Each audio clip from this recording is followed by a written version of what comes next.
menjadi terang kepada bangsa-bangsa, yang saya ambil daripada teks Efesus pasal yang kelima ayat 8 sampai ayat yang ke-14. Perhatikan di sana, saya harap kamu boleh baca. Di sana saya hanya paparkan ayat yang ke-14 bahagian B. Saya baca, kamu perhatikan, buka di dalam Efesus 5 pasal 8 ayat 14, atau kita baca bersama-sama. Kita baca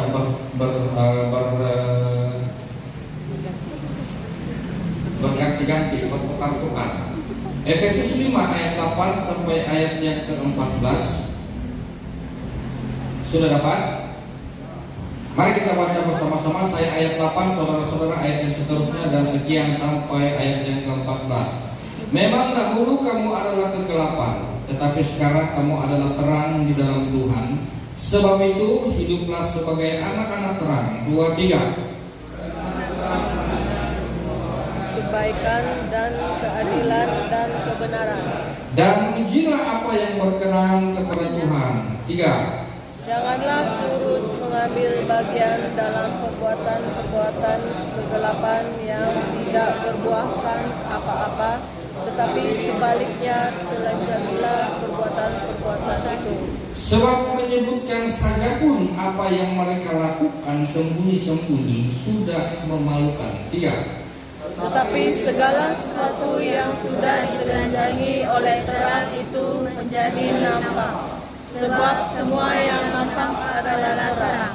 Itulah sebabnya dikatakan, bangunlah hai engkau yang tidur, dan bangkitlah dari antara orang mati, dan Kristus akan bercahaya atas engkau. Saudara-saudara, setahu saya dari kawasan ini kawasan Nabawan sampai ke kawasan Tenong, saya hafal ada 3 gereja yang memiliki temanya sendiri.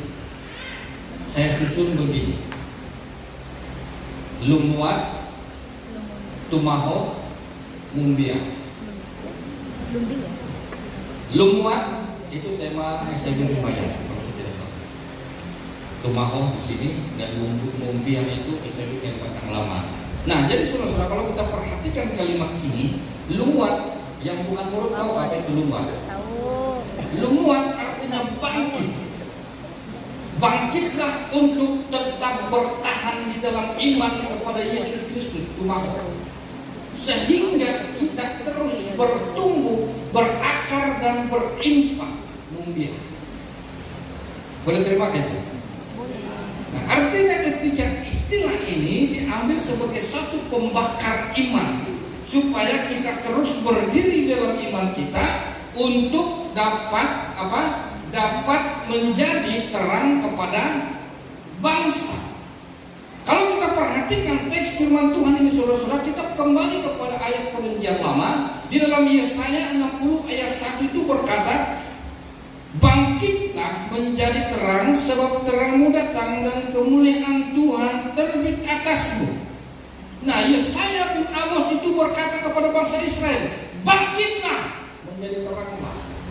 Kenapa, saudara-saudara? Nanti saya akan jelaskan kenapa bangsa Israel itu harus bangkit daripada keterpurukan mereka.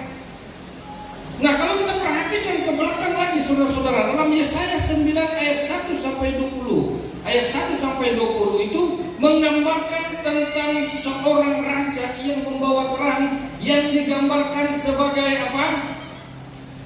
Raja damai. Perhatikan ayat yang pertama, bangsa yang berjalan dalam kegelapan telah melihat terang yang besar. Mereka yang tinggal di negeri kekelaman, atasnya terang telah bersinar. Engkau telah menimbulkan banyak sorak-sorai dan sukacita yang besar. Mereka bersukacita di hadapanmu, seperti sukacita pada waktu panen, waktu menuai, waktu petik padi, seperti orang bersorak-sorai di waktu membagi-bagi jarahan. Perhatikan di sini, saudara-saudara, ketika Yesaya berkata, bangkitlah bangsa yang berjalan dalam kegelapan melihat terang yang besar itu, mereka bersukacita seperti orang yang baru mengatam padi, seperti orang yang baru mendapat bonus pekerjaan yang besar. Dan dalam terang ini juga, maka Musa yang pada waktu lalunya melihat bahwa dia melihat kepada Tuhan, Tuhan, aku bukan orang yang pandai bicara, aku sangat muda, aku tidak tahu berbuat apa-apa. Tetapi sebaliknya Tuhan katakan, aku akan meletakkan firman-Ku dalam mulutmu, dan itu mengubah Musa. Perubahan itu tidak hanya terjadi dengan cara pakaian Musa, tapi perubahan itu terjadi di dalam dirinya. Di mana yang dulu dia adalah seorang yang sangat istilahnya orang yang tidak punya keyakinan diri, tetapi setelah dia diubah oleh Tuhan oleh terang itu, maka dia katakan, aku akan memimpin bangsa Israel keluar daripada Mesir. Dan terang yang sama juga yang mengubah Rasul Paulus, seorang penganiaya jemaat, ketika dalam perjalanan menuju ke Damsyik, di pertengahan jalan itu Tuhan datang kepada Paulus, dan Paulus katakan, siapa engkau? Dan mata Paulus itu tidak dapat melihat dalam beberapa masa.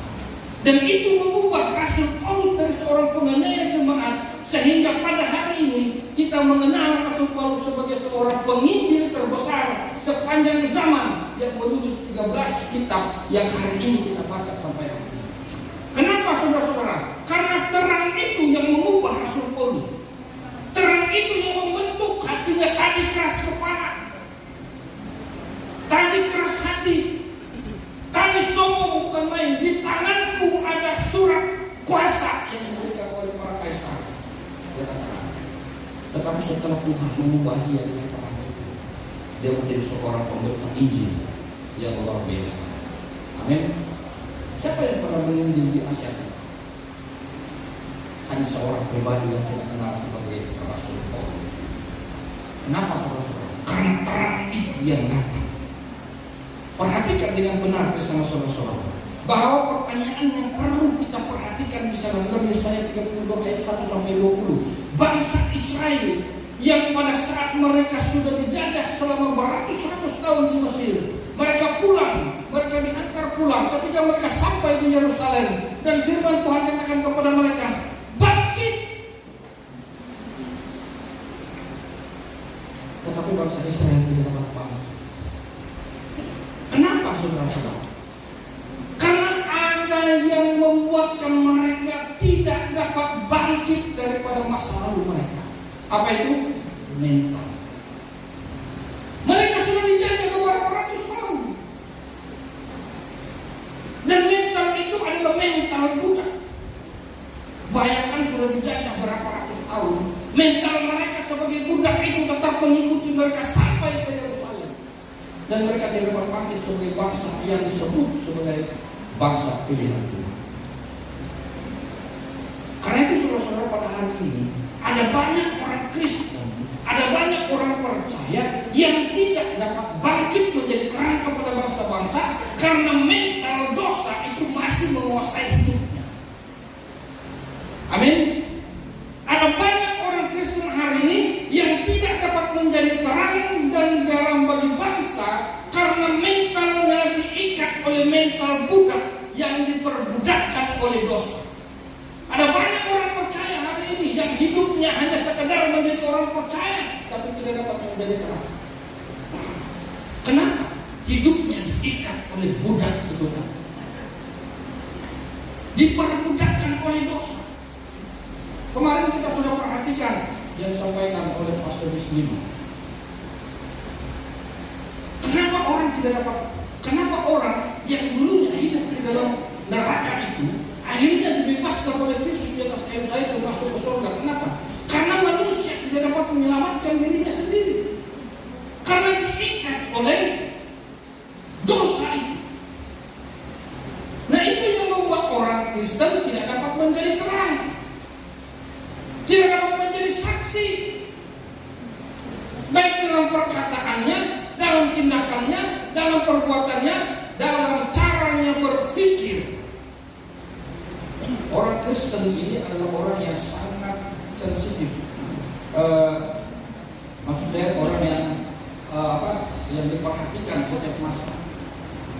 Ketika orang Kristen melakukan suatu kesilapan, orang akan sebut, oh, itu orang Kristen. Apalagi kali ini orang sepi. Kan biasanya begitu. Karena itu Rasul Paulus sampaikan kepada Timotius, hendaklah engkau menjadi teladan di dalam apa? Dalam pikiranmu, dalam perkataanmu, dalam tindakanmu, dan dalam ajaranmu. Nah, mari kita perhatikan saudara-saudara. Mari kita perhatikan bagaimana caranya agar dapat bangkit dan menjadi terang sehingga mampu melepaskan mental budak tadi, sehingga kita dapat menjadi terang kepada bangsa-bangsa. Yang pertama, apa yang pertama?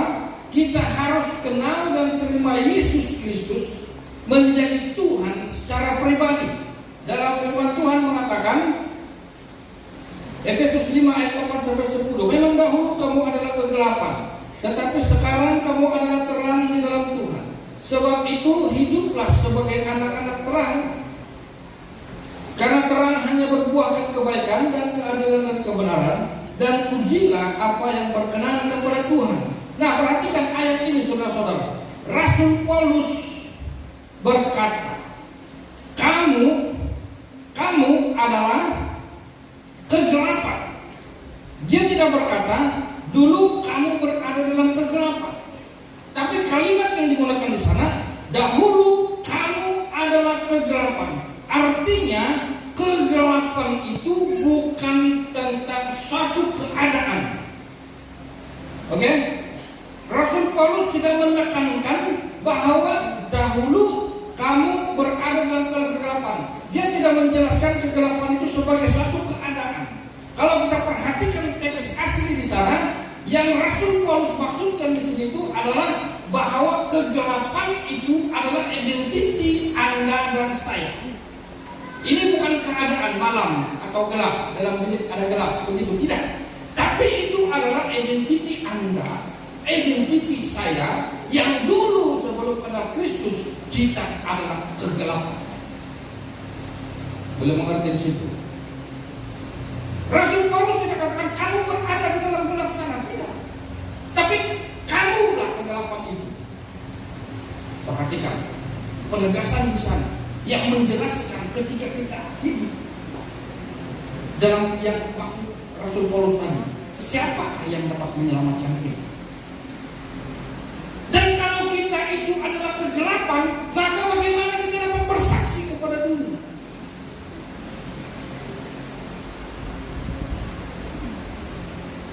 Karena itu banyak orang hari ini saudara-saudara, perhatikan cara hidupnya. Perhatikan bagaimana dia harus mengelola hidupnya sebagai orang Kristen. Banyak orang Kristen hari ini yang tidak dapat jadi teladan karena kegelapan itu. Anak-anak muda hari ini ada banyak sekali hal-hal yang perlu kita perhatikan dalam hidup kita. Ada banyak cabaran-cabaran yang kita alami dalam hidup kita pada hari ini. Dalam firman Tuhan katakan apa?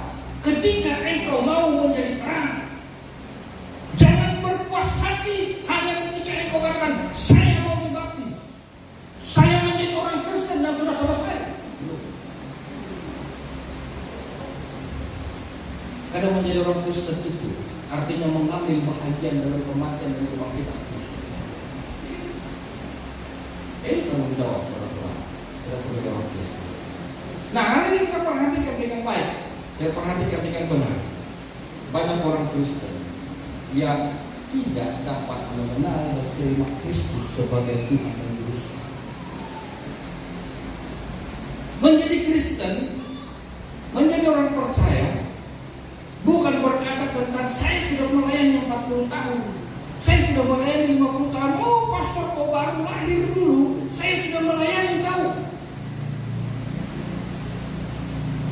Kau belum kenal lagi itu yang apa lagu kalau anak yang baru belajar dulu A B C D E F G itu kan. Kau baru belajar itu, saya sudah main lifting. Kau baru belajar baca kode A, kode B, saya sudah main drum sampai di Eropa masa tidur. Jadi ini bukan bercakap tentang berapa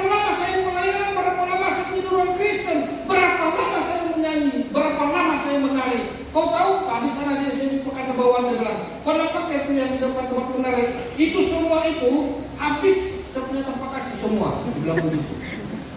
Itu tidak menjelaskan tentang hal itu. Hal ini bercerita tentang bagaimana engkau kenal Kristus sebagai Tuhan dan Juru Selamatmu. Alkitab menggunakan perkataan ginosko. Ginosko artinya memiliki pengenalan pribadi terhadap seseorang. Artinya saya kenal dengan Pastor Melki, kenal secara pribadi. Saya tahu Pastor Melki siapa, saya tahu dia tinggal di mana, saya kenal. Kalau dia di mana, apa pekerjaannya. Jadi kalau kamu cerita Pastor Melki tentang saya, jangan. Saya pun sudah tahu. Itu yang dipakai oleh ginosko itu. Berbeda dengan perkataan oida. Oida artinya begini. Pastor Dali, dia akan datang jumpa saya, Pastor. Kau kenal tak Pastor Rusmino? Saya tidak kenal, ya saya kenal Veronica. Kan begitu. Saya kata, oh Pastor Dali siapa itu Pastor Rusmino? Pastor Rusmino itu begini. Oke, sekarang saya kenal. Nanti Pastor siapa lagi nama Pastor? Ibu Kelly. Nanti Ibu Kelly datang jumpa saya. Pastor kau kenal Pastor Rusmino? Oh saya kenal. Macam mana kau kenal? Si Pastor Dali kasih kenal. Itu oida, mengenal dari orang lain. Tapi saya tidak pernah jumpa. Tapi perkataan ginosko itu menjelaskan ada pertemuan pribadi, ada perkenalan yang erat. Ketika saya nampak Pastor Melki, saya bilang, oh Pastor. Tapi ketika saya jumpa Pastor Dusino, saya bilang, ini kan Pastor Dusino. Ada perbezaannya. Jadi orang Kristen kalau hanya kenal Tuhan dalam sisi oida, yang mengenal Tuhan secara intelektual, belum tentu turun ke hati. Dari mata turun ke hati, dari hati jatuh ke tanah. Kan? Nah jadi orang Kristen kebanyakannya hanya kenal Tuhan dari segi oida saja. Kenal secara intelektual, kenal dari membaca. Tapi tidak ada pertemuan pribadi yang disebut oleh firman Tuhan itu ginosko, pertemuan yang erat. Nah, jadi untuk menjadi terang kepada bangsa, kita harus apa? Mengenal Tuhan, menerima Tuhan Yesus secara pribadi, artinya hidup dalam persekutuan dengannya, serta merasakan kuasa kebangkitannya dalam penderitaannya, dan menjadi serupa dalam apa? Kematiannya. Menjadi orang Kristen, ceritakan tentang Kristus, beritakan tentang Kristus, kenal Tuhan Kristus. Kau kenal Veronica? Kau Salah. Kau kenal Veronica? Itu anak Mama Maria. Om Strong punya anak itu, tukang kapal layar, dia bilang, kenal Tuhan Yesus dulu. Tadi semalam sudah kalian kasih tahu siapa itu Messi. Semua tahu, bikin apa? Begadang-gadang di sini, oh Messi begini. Sudah habis punya kau dapat apa? Lebih baik kau cari Tuhan Yesus, kau kenal Tuhan Yesus, simpan Tuhan dalam hatimu supaya engkau dapat menjadi terang bagi bangsa-bangsa. Amin.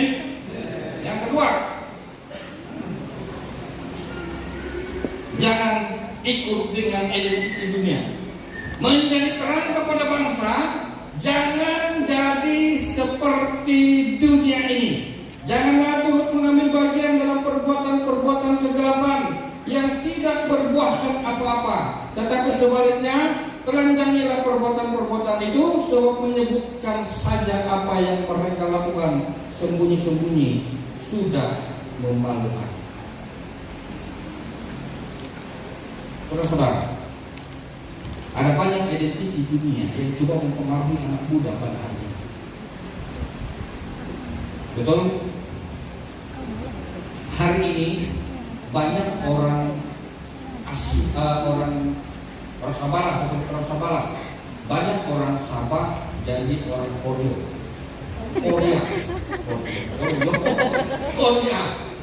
Banyak orang Sabah jadi Korea.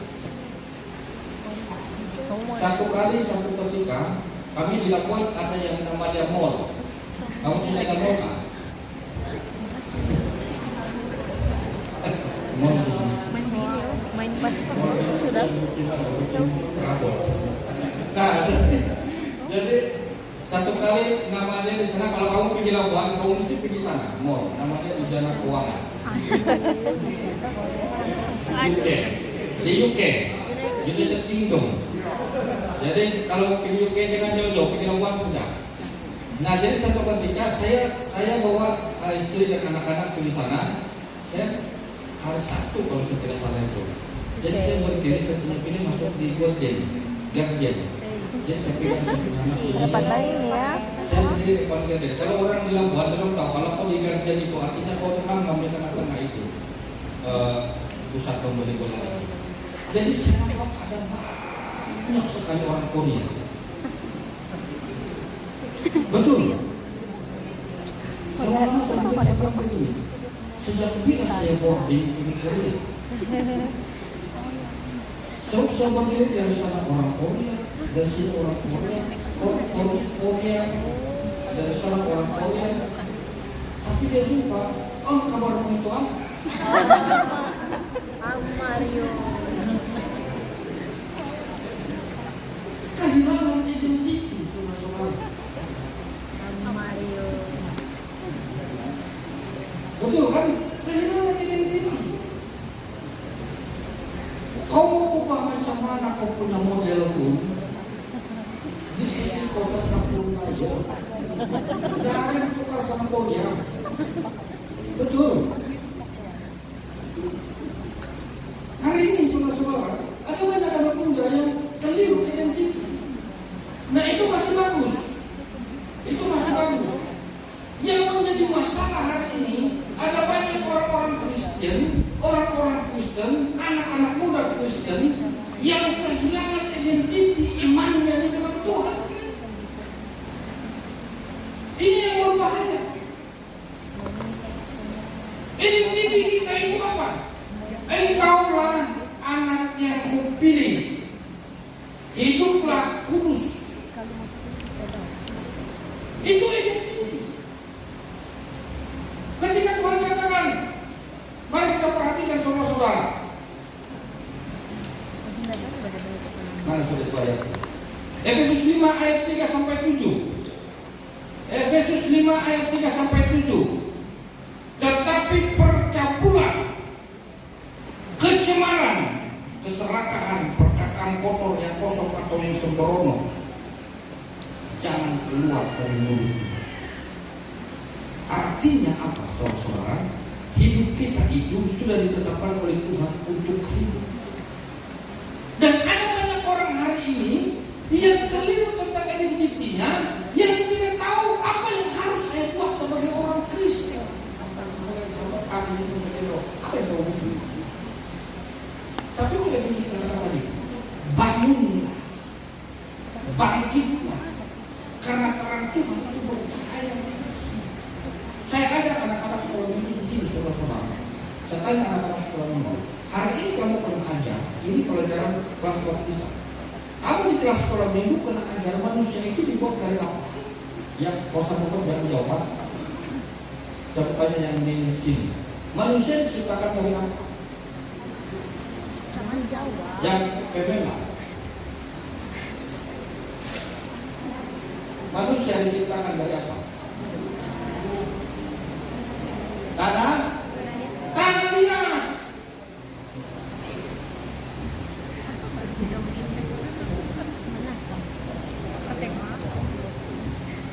Coba kamu buka dalam Kejadian.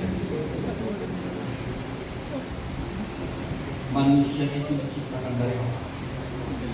Manusia diciptakan dari debu tanah, bukan tanamnya. Kenapa? Saya sampaikan ini. Kenapa? Karena manusia, karena tanah liat itu ada harga tahu. Tanah liat ada harga kan? Dia dibentuk dari orang jadilah batak merah. Dan batak merah satu itu berapa? Siapa yang bisa beli batak merah? Batang merah. Satu bandel berapa? 600. Sekarang saya tanya kamu pergi pasar apa sih itu? Tamu. Saya Siapa nama kamu yang ini semua kamu bikin di Tambun Nagawan? Karena bukan? Karena kelima. Karena kamu bikin di sana, karena minggu depan kamu pergi cari debu tanah saputan berapa ini? Ada? Ya kan? Karena debu tidak bernilai, debu tidak berharga di seluruh dunia. Ketika kita jumpa debu kita akan bebaskan. Kenapa? Karena debu tidak berharga. Karena itu manusia dicipta dari debu itu yang tidak berharga tadi. Secara faktanya manusia itu pada dasarnya tidak berharga apa-apa. Amin. Anda dan saya tidak ada harga. Tetapi ketika Tuhan hembuskan nafasnya ke lubang hidup kita ini, makanya kau bernafas dari hidung, kan? Bukan dari telinga. Ada orang berlari-lari sampai di kaki. Telinga keluar besar. Maka dia tidak bernafas itu. Kenapa? Tuhan hembuskan nafas hidup melalui lubang hidungnya. Maka manusia itu menjadi hidup.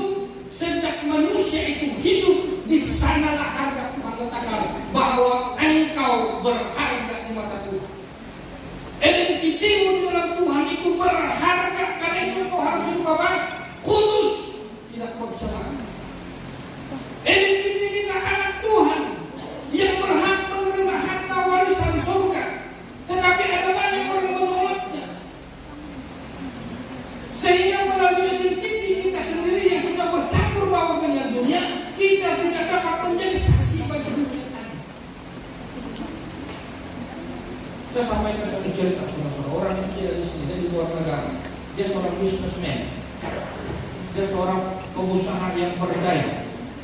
Tetapi setiap hari Ahad dia akan tutup dia punya usaha. Dia akan tutup company-nya. Dan orang itu ibadah bersama-sama dengan kami satu gereja.